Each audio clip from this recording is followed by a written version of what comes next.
गजाननं भूतगणादिसेवितं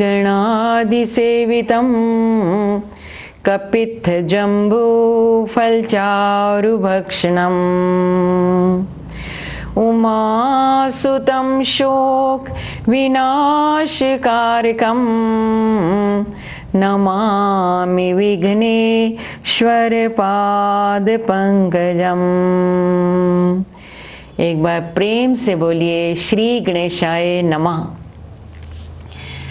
कुछ भक्तों की ये जिज्ञासा है कि हम गणपति जी लाते हैं, स्थापित करते हैं, तो उनका विसर्जन क्यों किया जाता है।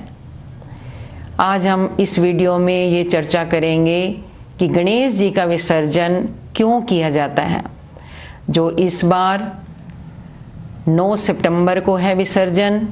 ये 10 दिन का एक गणेश जी का महोत्सव मनाया जा रहा है, जो 31 अगस्त से प्रारंभ हुआ और 9 सितंबर को इसका विसर्जन होगा, जो फाइनली 9 दिन पूजा करते हैं और 10वें दिन फिर गणेश जी का विसर्जन होता है।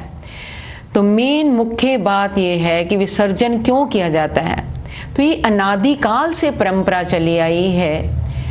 जब बद्रीनाथ में भी आप ऊपर जाएं, बद्रीनाथ मंदिर से भी ऊपर गणेश कुटी है और व्यास कुटी है, जहाँ भगवान वेद व्यास जी ने 18 पुराण सुनाने के लिए, लिखने के लिए गणपति जी का आह्वान किया था। गणपति जी आए तो जिस दिन महाभारत का ग्रंथ, महाभारत पुराण वेद व्यास जी सुना रहे थे, उस दिन गणेश चतुर्थी थी और शर्त ये हो गई, गणपति जी ने कहा कि मैं 1 मिनट भी अपनी लेखनी को रोक नहीं पाऊंगा। लेखनी रुक गई तो मैं लिखना रुक जाएगा मेरा, तो आपको कंटिन्यू बोलना पड़ेगा और मैं कंटिन्यू ही लिखता जाऊंगा। तो भगवान वेद व्यास जी ने कहा, आप देव हैं, मैं एक साधारण ऋषि हूँ, तो मुझसे श्लोक बोलने में कोई मिस्टेक हो गई तो वो आपने ही उसको ठीक करके लिखना है। बात ये आपस में ये शर्त पूरी हो गई। तो अब भगवान वेद व्यास जी अपनी आंखें बंद करके महाभारत जैसा दिव्य ग्रंथ बोलते जा रहे हैं श्लोक, और गणपति जी लिखते जा रहे थे। जिस दिन से उन्होंने बोलना शुरू किया उस दिन गणेश चतुर्थी था। तो 10 दिन लगातार व्यास जी बोलते गए और गणपति जी लिखते गए, लिखते गए, लिखते गए। जब 10वें दिन अनंत चतुर्दशी के दिन जब वेद व्यास जी की नेत्र खोले उन्होंने, तो देखा गणपति जी लिखते लिखते लिखते लिखते उनको इतनी थकान हो चुकी थी कि उनका पूरा शरीर तप रहा था। उनका तापमान बहुत अधिक बढ़ गया था और इतना अंदर जैसे कोई तेज होता है, एक फीवर सा हो जाता है, उनका शरीर तप रहा था। तो इस तापमान को देखकर वेद व्यास जी ने देखा, हे गणेश जी, कहते 10 दिन लगातार लिखते रहे, दिन रात लिखते रहे, लिखते रहे, लिखते रहे। तो उन्होंने क्या किया, उनका तापमान ठीक हो जाए, वो स्वस्थ हो जाए, उनको शीतलता प्रदान हो, तो उन्होंने मिट्टी का लेप किया गणपति जी पर। और कहीं कहीं ऐसा भी विधान आता है कि गणेश जी जब 10 दिन लगातार लिखते गए तो उनके शरीर पर धूल मिट्टी आती गई, मिट्टी का लेप होता गया। तो उस लेप को धोने के लिए वो सरस्वती नदी, जहाँ वहाँ प्रकट होती है बद्रीनाथ में गणेश कुटी के पास, सरस्वती नदी में उन्होंने 10वें दिन वहाँ पर अपने को शीतलता प्रदान करने के लिए उसमें स्नान किया। तो वो सारी मिट्टी, रज, धूल मिट गई, उनका शरीर साफ हो गया। और दूसरी जगह बताते हैं कि वेद व्यास जी उनको नदी के पास लेकर गए, उस नदी में उनको स्नान कराया ताकि इनको शीतलता प्रदान हो, इनका जो तापमान है, जो इनका शरीर तप रहा है, वो सब ठीक हो जाए, ये स्वस्थ हो जाएं। तो वो उनकी मिट्टी को धोने के लिए और उनके शरीर को स्वस्थ करने के लिए नदी में उनको स्नान कराया। उस दिन से ये परंपरा चली आई विसर्जन की। तो 9 दिन इनकी पूजा होती है। गणेश चतुर्थी के दिन से कुछ लोग स्थापना करते हैं अपने घर में, बड़े ही भाव से भजन कीर्तन होता है, भंडारे करते हैं। गणपति जी ऐसा लगता है कि एक अतिथि बनकर हमारे घर में आए हैं, सब मंगल करने के लिए हमारे घर में आए हैं। पर विसर्जन क्यों? तो विसर्जन इसलिए किया जाता है कि फिर इनको शीतलता प्रदान करने के लिए, जैसे अनादिकाल से हमने देखा कि इनका शरीर स्वस्थ हो, इनको शीतलता प्रदान हो, इनका जो ताप है वो तापमान ठीक हो, तो फिर इनका विसर्जन किया जाता है।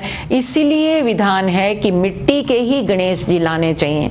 जो भी आप प्रतिमा लाएं घर में मिट्टी की होनी चाहिए, ताकि मिट्टी का फिर वो पानी में विलीन हो जाती है तो विसर्जन ठीक से हो जाता है। तो अभी अनंत चतुर्दशी के दिन 9 सितंबर को गणपति जी का विसर्जन सभी स्थानों पर होगा। महाराष्ट्र में तो बड़े धूमधाम से मनाया जाता है। बॉम्बे और पूना का हमने महोत्सव देखा, बड़ी बड़ी प्रतिमा होती हैं और बैंड बाजों के साथ, ढोलों के साथ उनकी शोभा यात्रा निकालकर फिर उनका विसर्जन होता है। और विसर्जन के साथ साथ भक्तजन ये प्रार्थना करते हैं गणपति जी से, गणपति बप्पा मोरिया, मंगल मूर्ति मोरिया। पर इस शर्त के साथ हम आपको विसर्जित कर रहे हैं कि हे गणेश देवता, अगले बरस तुम जल्दी आना, अगले बरस तुम जल्दी आना, अगले साल भी हमारे यहाँ आकर आप स्थापित होना, हमें ये अवसर देना, हम आपकी पूजा कर सकें, हम आपकी अर्चना कर सकें। गणेश जी का एक छोटा सा मंत्र है, यदि बच्चे करें तो पढ़ाई में बहुत अच्छे हो जाएं, और आप सब बड़े भी इस मंत्र को कर सकते हैं। प्रातःकाल जब उठें तो अपना चरण धरती पर रखने से पहले 12 बार इस मंत्र का पाठ किया जाए, क्योंकि 12 ही नाम हैं गणेश जी के, 12 नाम हैं हनुमान जी के, 12 ही हमारे सूर्य हैं, 12 ही राशियां हैं, 12 नाम ही महीनों के हैं, तो 12 की संख्या बड़ी सुंदर है। गीता का 12वां अध्याय भक्ति योग, भगवान का हार्ट है, भगवान का हृदय है। तो 12 बार इस मंत्र को जप कर नीचे अपना चरण रखें तो सच मानो गणेश जी बुद्धि सतोगुणी कर देंगे, बुद्धि सात्विक बनेगी।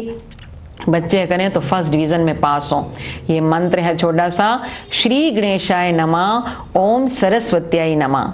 श्री गणेशाय नमः, ओम सरस्वत्याय नमः। ये एक ही मंत्र माना जाएगा और इसको 12 बार नित्य प्रति प्रातःकाल पढ़ें। तो आज हम गणपति जी के चरणों में प्रार्थना करते हैं, हमारे जो दोष हैं, जो कमियां हैं, जो अपराध हैं, जो पूजा करने में हमसे त्रुटियां हो गई, वो सब आप अपने साथ ले जाएं, इसको विसर्जित कर दें। पर हमारे घर में हमेशा आपकी कृपा से खुशियां ही खुशियां बनी रहें। इस परिवार का मंगल ही मंगल हो, कल्याण ही कल्याण हो, क्योंकि गणेश जी तो सब बाधाओं को दूर करने वाले आप देवता हैं, विघ्नहर्ता हैं, संकट नाशन हैं। हम आपके चरणों में बारंबार प्रणाम करते हैं। आइए प्रेम से बोलिए एक बार, गणपति बप्पा मोरिया, मंगल मूर्ति मोरिया। जय श्री कृष्ण, जय गुरुदेव।